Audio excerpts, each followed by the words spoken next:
Okay guys, welcome. We are here at the ENS in Ettlingen and today I'm gonna do an interview. One of the first interviews was a good friend of mine, but also the main sponsor of the ENS series in 2024. He's a bodybuilder actually, and it's Silvio Piperato from PIP-Aero. Hello John. Hi, Silvio. hello. So maybe a lot of people already know you, but maybe introduce yourself a little bit and tell the viewers how you got involved in the RC business, RC sport. Yeah, it's a long story, but I try to make it short. Grown up in also an RC family where my father and my older brother started in the 90s with nitro cars and. But I was never involved. I only watched it, and then they finished it when my brother got 18 years old, and he made 13 years of electric. And a couple of times was the question from my brother if we can make a body shell, but I was not ready on that point. I was still making my job and learning, and then. That was actually my next question, because my next question was when came the idea to start a company in body shells? Yeah, that was exactly 30 years later when my brother take again his nitro car from the 90s to make a round in Dormagen and asked me for helping me. And that was the first time where I've driven such a car. And 2 weeks later I had everything in new. Yeah, and then from there on also was the interest in making body shells for that, and I started with testing, and it took me 3 or 4 years to improve, and then we started. So you actually started making the 1.8 body shell first? Yeah, the 1.8 was the body shell first. We made also the 110 large.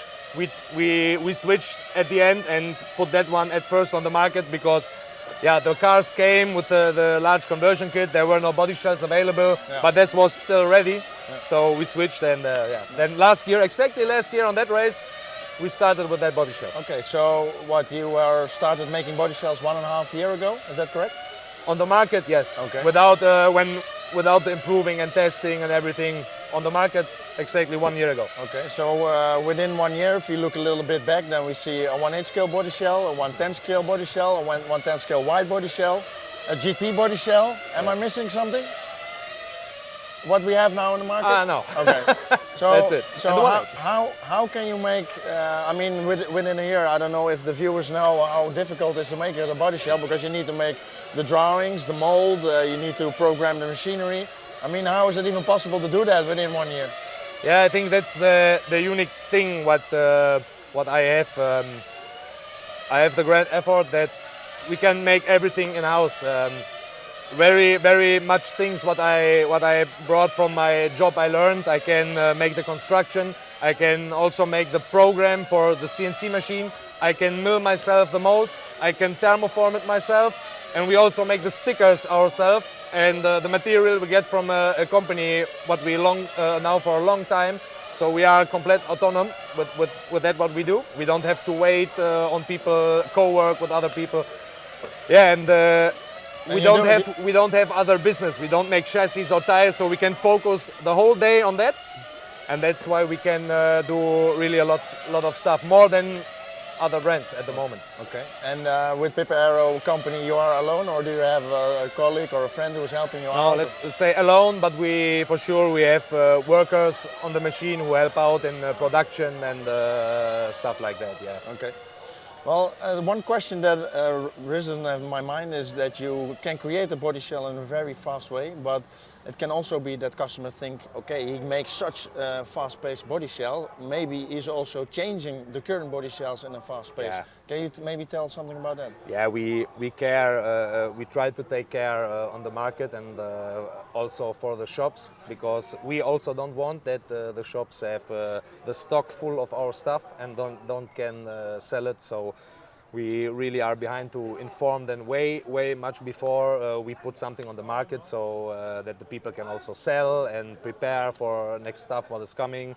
On the homepage we have also a roadmap now where the shops can take a look on what we are doing right now and when will come new stuff. Is there new stuff coming? Can you maybe tell something about it, or is it still top secret? No.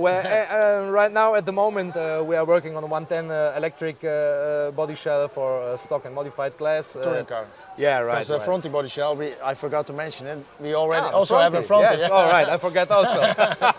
Yeah. That one to complete the electric stuff. That one will come in the next, let's say next month, if everything goes good. And yeah, for that year, I think it's enough. I can imagine. It's really enough. Yeah. Okay, then do you think with current developments, the current techniques that are available in machinery and production, do you think you can make something that is like really revolutionary, like something that put on the market that is, I know, 1/8 scale or maybe another class that is like nothing what is on the market right now? Is it even possible to get it, for example, the 1/8 even more faster? Yeah, it's really difficult. It's really difficult because that stuff is for years on the market, and it's really on extreme levels. Not only this class, also 110 touring car, and everything there is really extreme. And it would be very naive to think that all the other people who have done this year before are all stupid and you have the best idea of all. That is not true.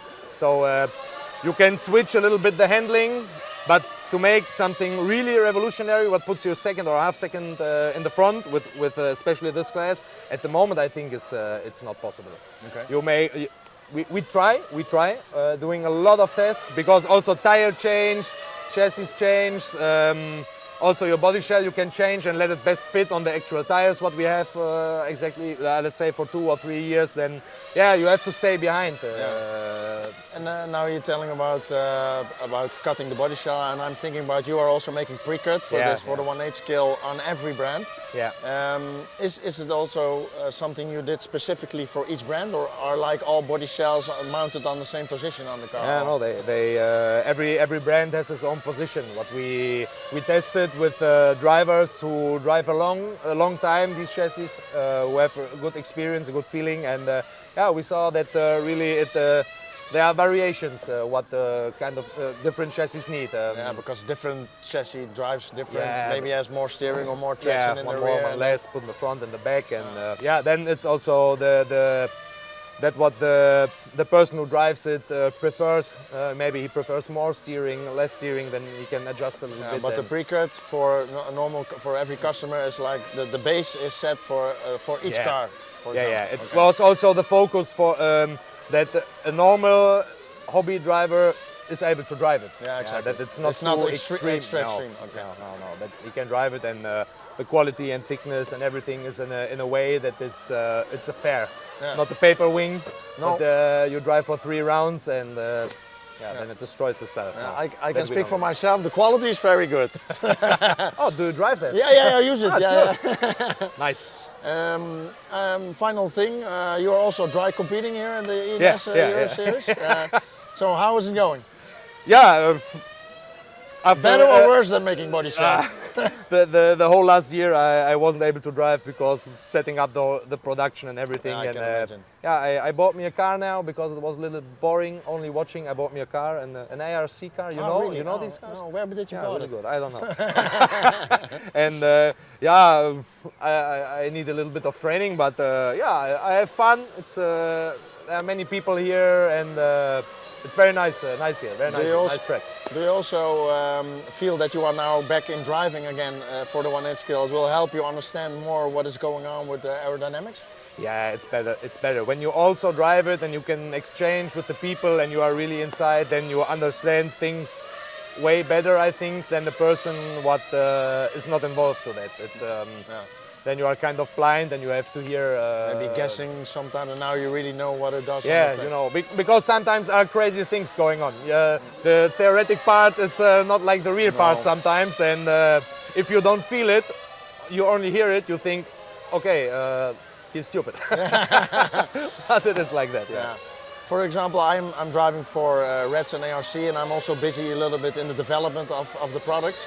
When I look at cars, I'm also focusing on what are other cars doing and what are other engines doing. Are you also like a bodybuilder looking at like more to an aerodynamics aspect to the cars when you see those driving?